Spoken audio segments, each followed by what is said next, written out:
Hai sahabat profesional, sebelum menyaksikan video ini, jangan lupa yuk untuk di-like, subscribe, dan nyalakan tombol lonceng supaya kamu tidak tertinggal video terbaru dari kami.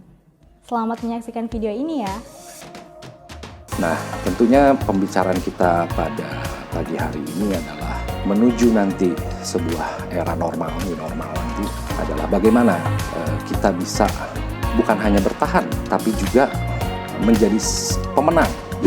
Saya mengklasifikasikan ada 4 pilar yang dapat membuat tim itu menjadi kokoh. Nah, tentunya dalam kita menciptakan tadi pilar tadi, kita mempunyai metode-metode yang saya yakin para profesional semua ini melakukan di keseharian.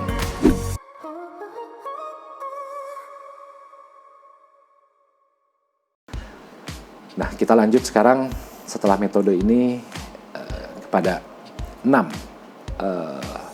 poin yang bisa didefinisikan nantinya kepada tips-tips sesuai dengan judul tadi. Nah, yang pertama ini adalah tips bagaimana sih membangun sebuah jam kerja di era pandemik dalam situasi kita semua melakukan working from home method. Nah, ini gampang-gampang susah nih, karena tentunya ada challenge sendiri kan di rumah. Kita di rumah juga dalam kondisi ada anggota keluarga, ada kebutuhan-kebutuhan rumah yang dalam waktu yang sama harus dilakukan. Mungkin anaknya, mungkin suaminya, atau mungkin istrinya ada perlu bantuan di dalam rumah pada saat kita melakukan working from home. Nah, sehingga tentunya kemampuan kita dalam melakukan konsentrasi pekerjaan menjadi tantangan. Nah, otomatis ini akan berimpact kepada kuantitas dan kualitas dalam bekerja. Kualitasnya jadi terbagi-bagi, kuantitasnya jadi mau tidak mau menjadi lebih panjang jamnya. Cukup banyak hari ini yang melakukan, oh ya saya lagi ada online meeting jam 7 malam, jam 8 malam. Or even rekan-rekan profesional semua melakukan meeting online di jam 10 malam. Even. Nah, tentunya ini saya yakini bahwa longer working hour ini hampir dialami oleh semua rekan-rekan yang sedang melakukan working from home. Nah, di sini challenge-nya adalah bagaimana kita bisa menumbuhkan keinginan daripada tim kita untuk melakukan extra miles, melakukan pekerjaan yang lebih dari biasanya, waktu yang lebih dari biasanya. Kalau di era normal kita bekerja dari jam 8 hingga jam 5, ya mungkin pada saat working from home ini yang awal 8 jam mungkin sekarang bisa 12 even 14 jam. Tadi ya dengan adanya perubahan-perubahan cara kita melakukan komunikasi di era ini. Nah, kemudian yang berikutnya adalah team with overlapping skill. Nah, di sini saya yakin impact dari pandemik ini banyak perusahaan-perusahaan yang terhantam lah, terkena impact-nya. Yang tadinya mempunyai pendapatan profit sekian karena situasi pandemik dan menghantam di proses bisnisnya sehingga mengalami penurunan. Kemudian juga impact yang lebih luas dan lebih lebar lagi adanya pengurangan terhadap tenaga kerja. Nah, pengurangan terhadap tenaga kerja ini impactnya lagi adalah terhadap struktur organisasi. Selain tadi yang terburuk adalah melakukan PHK, kemudian impact dari PHK pun terhadap karyawan yang masih berada di perusahaan membuat karyawannya semakin sedikit, kemudian strukturnya kan semakin menjadi flat ya. Artinya adalah setiap orang pada akhirnya nanti dituntut untuk bisa melakukan berbagai macam pekerjaan. setiap orang dituntut untuk bisa melakukan pekerjaan dengan waktu yang singkat, yang cepat. Karena waktunya tidak berubah, timnya semakin sempit, pekerjaannya tetap, jenis-jenis pekerjaannya. Nah, ini merupakan satu tantangan yang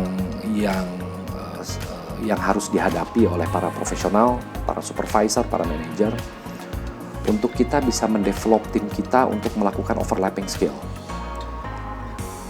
Jadi kita bisa menggantungkan atau kita bisa mempercayakan pekerjaan-pekerjaan ini kepada setiap tim kita. So you can rely on every person. Nah, kemudian adalah yang ketiga adalah maintain communication. Nah, maintain communication seperti tadi kita bahas di slide nomor 1 mengenai how to build strong team. Di situ ada kalimat communication. Kemudian pada slide selanjutnya juga mengenai metodenya yang 5 metode tadi, kita ada bicara juga tentang komunikasi, baik itu melalui regular meeting maupun head-to-head session. Itu adalah komunikasi. Nah, memang komunikasi ini merupakan satu hal yang sangat penting yang harus day to day kita lakukan, day to day harus kita tingkatkan kemampuan komunikasi, baik itu dilakukan oleh kita maupun oleh tim kita. Kita yakinkan tim kita untuk bisa melakukan komunikasi kepada sesamanya.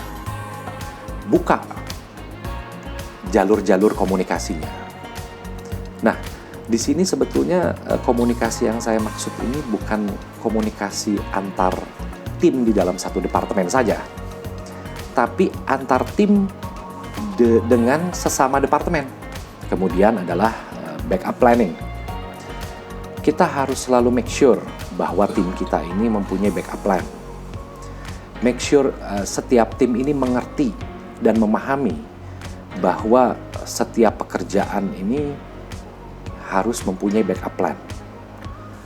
Backup plan ini metodenya kita bisa menumbuhkan bagaimana cara tim kita ini bisa mulai memikirkan bahwa oke, dalam setiap kita melakukan sebuah pekerjaan ada sebuah pilihan A atau B, dan setiap pilihan itu tentunya menimbulkan semua risiko ya. Nah, dari pilihan nanti yang akan dipilih tentunya akan memiliki resiko, dan resiko-resiko itulah yang harus diantisipasi dengan backup planning. Nah, kehadiran kita sekali lagi sebagai seorang supervisor, sebagai seorang manajer selalu ada tampak nyata di depan tim kita walaupun dalam kondisi working from home. Kemudian saya lanjut lagi kepada access to information. Nah, ini sebetulnya akses informasi ini harus selalu kita buka terhadap tim kita. Kita harus selalu update kepada tim kita. Apa yang terjadi, ada progres apa. Tim kita, si A contohnya, melakukan sebuah progres pekerjaan seperti ini. Tim B, personil B kita melakukan pekerjaan seperti ini. Kendalanya si A seperti ini, kendalanya si B seperti ini. Kita buka komunikasi itu. Kita ceritakan kepada si B mengenai challenge yang dihadapi si A. Kita ceritakan kepada si B tentang hal yang dialami oleh si A dan lain-lain. Tujuannya adalah apa? Untuk saling membuka komunikasi, untuk membuka sama-sama rasa keingintahuan antara si B dengan si A bahwa rekan saya menghadapi challenge seperti ini. Proses yang dia lakukan seperti ini. Ternyata cara seperti ini efektifnya adalah demikian, tidak bisa langsung tapi harus bertahap caranya. Nah, dengan seperti itu, selain kita bisa memberikan knowledge kepada masing-masing tim berdasarkan best practice, tapi juga kita menumbuhkan rasa keingintahuan dari sesama tim. Siapa tahu tim kita, si B, punya input terhadap tantangan yang sedang dialami oleh si A. tim kita. Oh Pak, kalau dari pengalaman saya sebelumnya di operation di project A seperti ini Pak. Oh Bu, seperti ini Bu, gitu kan. Dan itu kita bisa sharing sehingga sesama tim diharapkan bisa saling ada komunikasi, diharapkan ada sesama tanggung jawab. Nah ini hasilnya menurut saya dari beberapa pengalaman yang saya lakukan, ini sangat bermanfaat. Karena sesama tim itu nanti pada akhirnya akan mempunyai tanggung jawab, akan mempunyai semangat. Akan berbeda rasanya apabila ide si B ternyata bisa diterapkan oleh si A. Kemudian si B ini membantu si A. Karena si B ini merasa idenya dia di-challenge untuk dipraktekkan kepada si A dalam sebuah situasi tantangan yang sedang dialami oleh si A. Contohnya seperti itu. Nah, kemudian prepare team for adversity. Nah, jadi di sini yang keenam ini adalah kebutuhan soft skill untuk menghadapi tantangan-tantangan ini sangat dibutuhkan.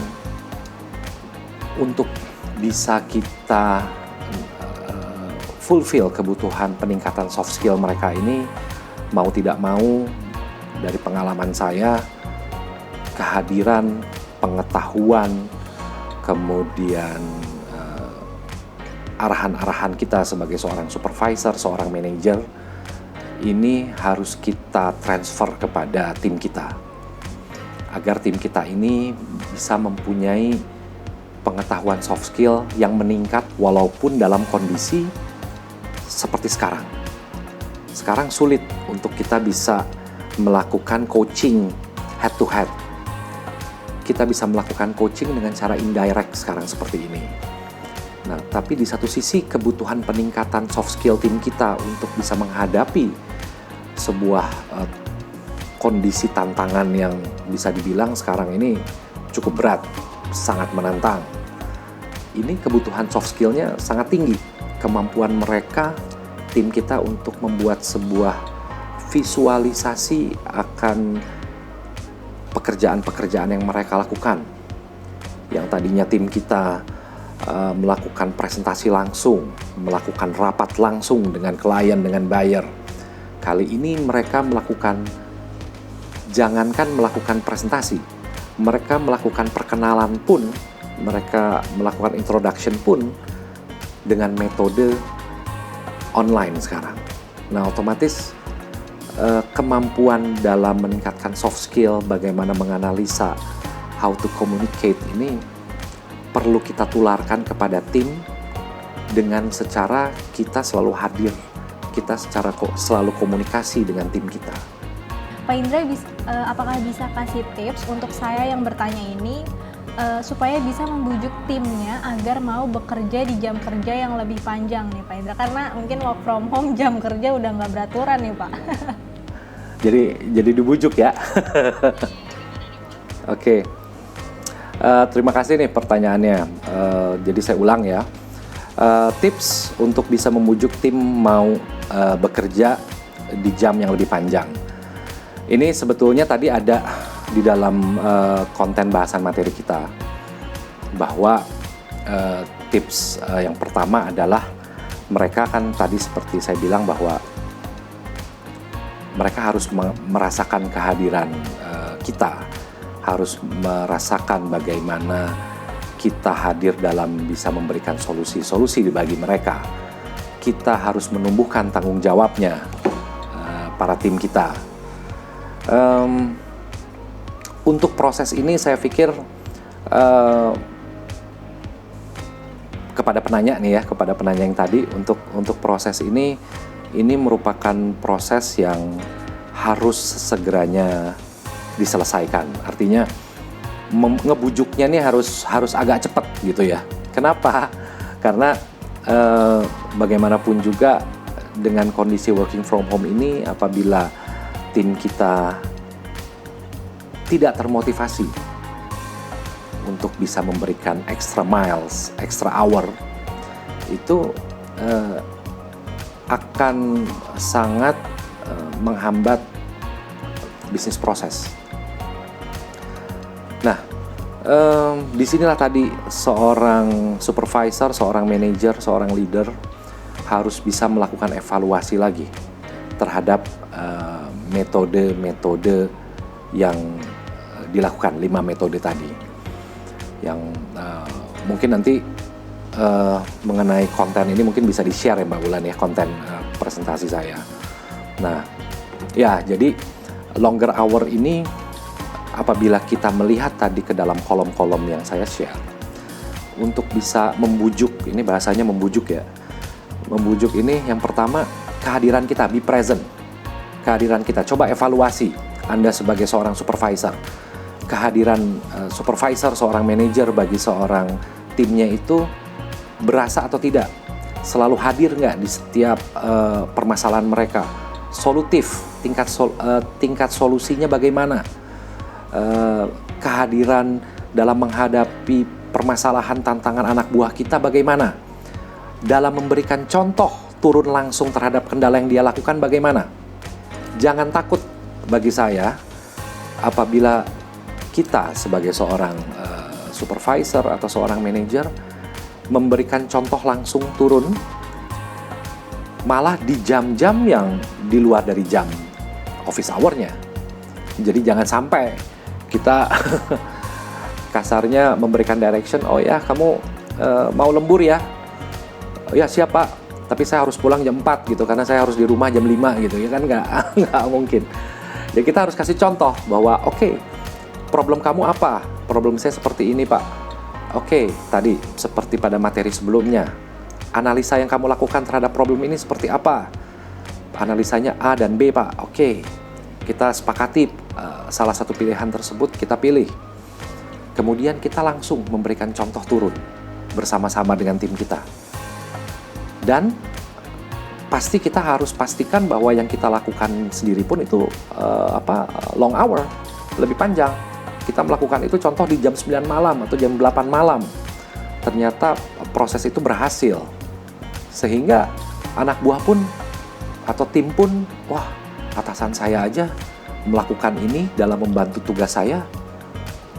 Jam 9 malam dia melakukannya dan dia berhasil. Being a role model is the most important key. Jadi untuk rekan-rekan penanya yang tadi, bagaimana bisa membujuk tim, evaluasi dari metode-metode tadi, yang 5 metode tadi. Mungkin Pak Indra sebelum bye-bye ada pesan terakhir atau tips yang bisa disampaikan ke rekan-rekan di sini Pak? Ya, tipsnya adalah ini memang merupakan sebuah masa yang berat, masa yang menantang dalam era pandemik ini. Tentunya dari semua tadi pembahasan tips-tips kita ini merupakan tips-tips yang kita coba kembangkan, kita coba bagikan dengan memang waktu untuk melakukannya belum lama. Artinya semua tips-tips ini kan kita baru lakukan itu dalam jangka waktu kurang lebih 4-5 bulan ini. Jadi sebetulnya tidak ada seorang ahli dalam melakukan strong team tapi dalam kondisi pandemik seperti ini. Saya yakin ini sebuah tantangan kita semua bersama. Nah, dalam hal ini poinnya adalah kita bisa terus melakukan eksplorasi dengan poin tadi yang melakukan head to head, being role model, merasakan kehadiran para pimpinannya, supervisornya, manajernya, sehingga tim kita merasa percaya dan dipercaya untuk dapat mengemban tugasnya. Saya pikir itu adalah hal yang menjadi landasan yang harus selalu kita tumbuhkan kepada mereka. Mengenai metodenya, saya yakin metode para teman-teman profesional pasti sudah mempunyai juga metode-metode yang mungkin lebih akurat dari yang saya coba sharingkan hari ini. Mengenai pengalaman-pengalaman juga saya yakin keanekaragaman pengalaman juga rekan-rekan profesional juga pasti sudah memiliki pengalaman yang lebih beragam mungkin dari saya. Tapi intinya adalah di era seperti ini kita persiapkan diri kita untuk menjadi seorang pemenang. Pemenang dalam konteks secara mental, secara spirit, dan secara inovasi hingga membuat terobosan. Oke, terima kasih Bapak Ibu semuanya. Itu dia persembahan virtual learning hari ini. Sampai jumpa di virtual learning session berikutnya. Terima kasih yang sudah join di Zoom dan juga atensinya yang tadi di YouTube kami. Sampai bertemu di virtual learning session berikutnya dengan tema-tema yang berbeda. Saya Wulan pamit, bye-bye. Nah, itu dia beberapa cuplikan dari virtual learning session. Sebagai informasi, virtual learning session diadakan setiap hari Rabu pukul 10 hingga 11.30 dan apabila sahabat profesional ingin mengikuti virtual learning session, bisa menghubungi tim kami melalui kontak yang ada di description box. Semoga bermanfaat ya video tadi, dan apabila kamu belum subscribe, yuk subscribe! Dan jangan lupa untuk like dan juga share ke sahabat profesional lainnya. Sampai jumpa pada video kami berikutnya ya. Dah!